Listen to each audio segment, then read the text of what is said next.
So when we talk about object-oriented programming, right, it's one of those concepts that essentially are a bit abstract at first because we don't understand why do we actually necessarily have to use this essentially this format or this way of programming, right? So, but for us to essentially understand that, it is essentially to go back to our previous way of coding, if one may say, right, which is essentially what we call procedural programming, right? So this is where essentially data and functions are separate from each other, right? So when we move to object-oriented programming, we're going to treat everything essentially as one object, whereby your data and your functions can be essentially combined together, right? So what I want to do is I want us to go through a simple example, right? So I'm just going to go ahead and create a struct, right? So essentially this is a struct, right? This is essentially a basic template for storing information about a human being, right? They could have their name, their age, and their height, right? And then you can imagine if I wanted to create essentially functionality of a user, right? Meaning maybe a user can walk, right? A user can talk and all those kind of things. I would have to go ahead and do essentially the following functions, right? Let me just go ahead and write them. Right, so essentially we have these three functions, right? I'm not gonna implement them, right? I'm just gonna define them because I wouldn't essentially know how to implement a human talking or walking, right? But essentially the whole idea is that the data of a human being along essentially with their functionality is separated when we essentially talk about procedural programming, right? Essentially everything is separated. So we want a way for us to essentially group this data into one thing, because we can all agree that essentially probably every human has a name, a age, and height, right? And probably has one of a majority of these functionalities, right? They can talk, walk, eat, right? So those type of things, right? So we need a way for us essentially group this data together, right? Because you can imagine if I went ahead and essentially created another structure, right? Let me just go ahead and do this.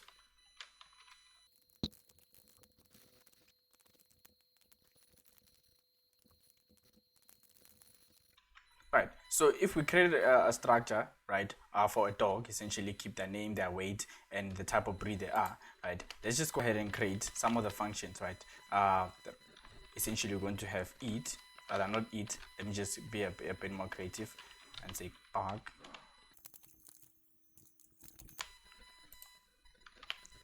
You can imagine if we had big lines of code, or essentially more of these structures and more of these functions, how do we essentially keep track of what functionality belongs to what structure, right? Because essentially in this case, we do have a dog, right? A dog essentially would, these are essentially maybe its functionalities, and let's just place them closer, right? And then a human with its functionalities, right?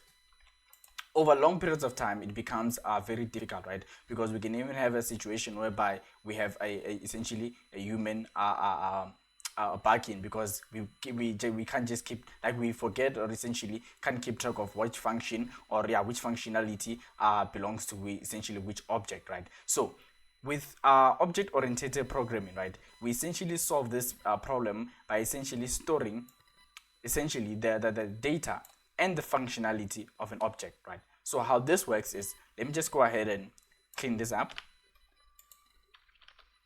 I'm going to go ahead and call essentially create a class, right? So what a class is essentially a template, right, for creating objects, right? We'll see how that makes sense, right? It may be a bit abstract right now, but essentially a template for creating objects, right? So let's just go ahead and create a class, a human class.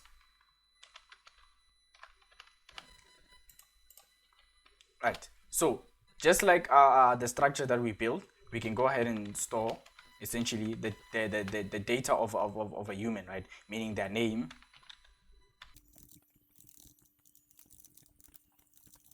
right? So we can have the same data types, right? But what's important, right, or rather what changes now is that essentially we can have their functionality also within the object, right, or rather within the class, right? So how this works is we can go ahead and create those functions that we had, which is talk,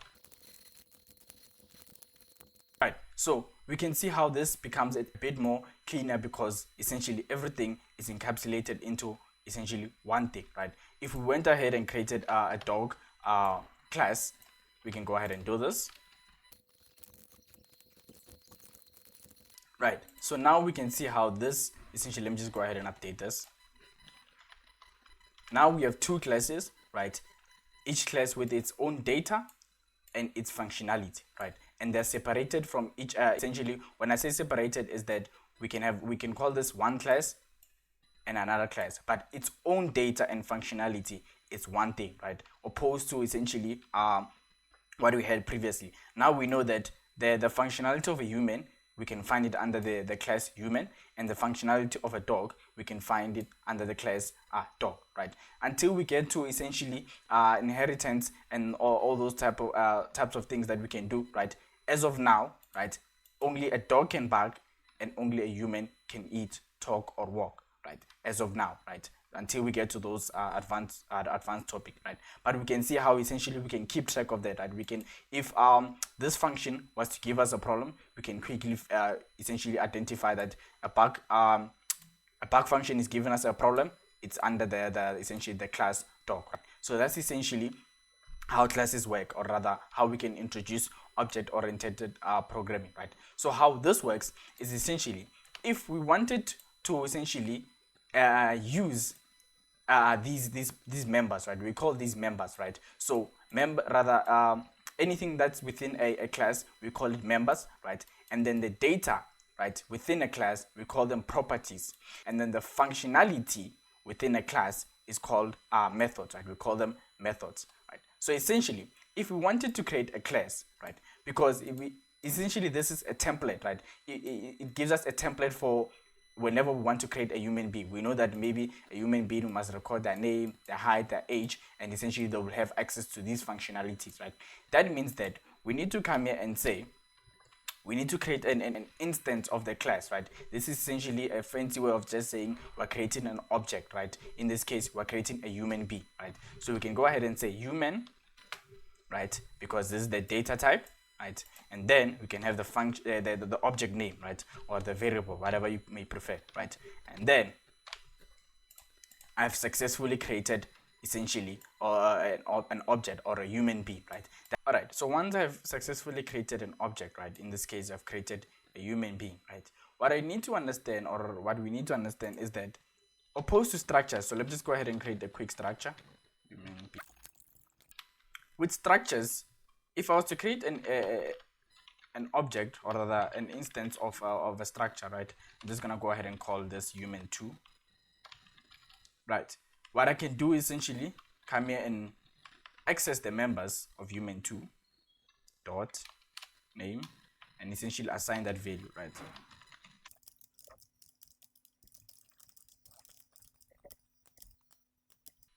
Right, so I can essentially access the members, right, of this structure, right? And then I can assign them, I can even use them later, right? So that's how essentially structs work, right?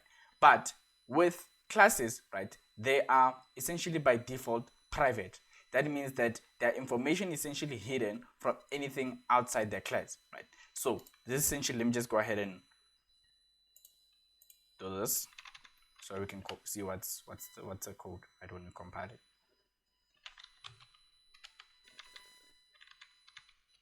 Right, as we can see, essentially we assigned the value and then we just printed it, right? So let me just go ahead and remove this. Right, but we cannot do that essentially with classes, right? So with classes, I'm just going to go ahead and remove this dog class so we can focus on the human class, right? So with classes, what we need to be aware of is that we said that by default they are private, right? Meaning that their members, right, are hidden away from essentially anything outside the class. If I was to come here and say human, right, it says that essentially this member is inaccessible, right? Meaning that we cannot actually access it because it is what? It is private, right? We're saying that classes by default are private, right?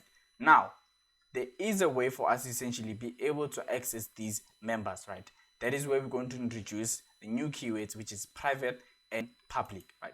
We say that by default, they are essentially private, right? That means that if we don't put these keywords that we're about to introduce, we can assume that a member is essentially going to be private, right? So now, how these keywords work is that if we put public, and we just indent everything to the side.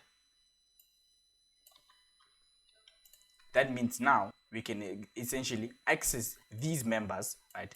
Remember we said that these are members, right? These are properties, these are essentially methods, right? But the entire thing, essentially all these things are essentially members. We can now access them outside essentially the class that we created, right?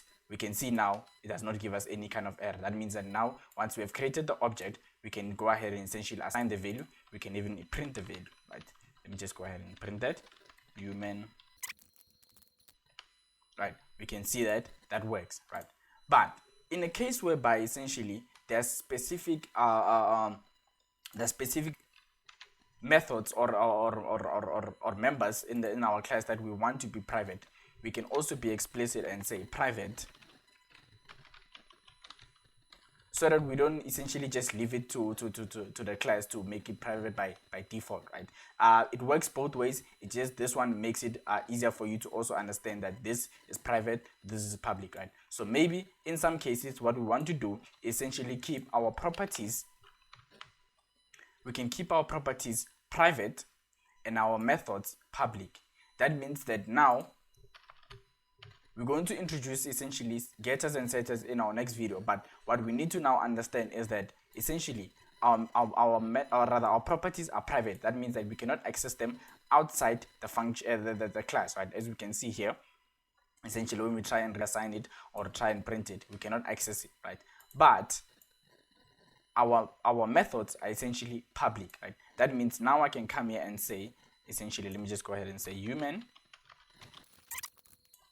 talk, right? Essentially this works, right? That means that I'm using one of the essentially methods, right? Because now they are public, they are available outside the class, right? So this is a general way of doing these things, right? We keep our properties private and our methods public. This way, essentially what we can do is essentially have functions, right, that are public, that can modify this this private essentially properties, right? We don't want anybody outside this class, right, outside our own methods, modifying our properties, because that can be dangerous, right? You can imagine that essentially we can change the name, we can change the height, we can change the age, right? So essentially this is us trusting our methods or whatever is within the class and not trusting anything outside the class, right? We will see how those getters and setters essentially work, but what is very important to take away is that essentially anything under private cannot be accessed outside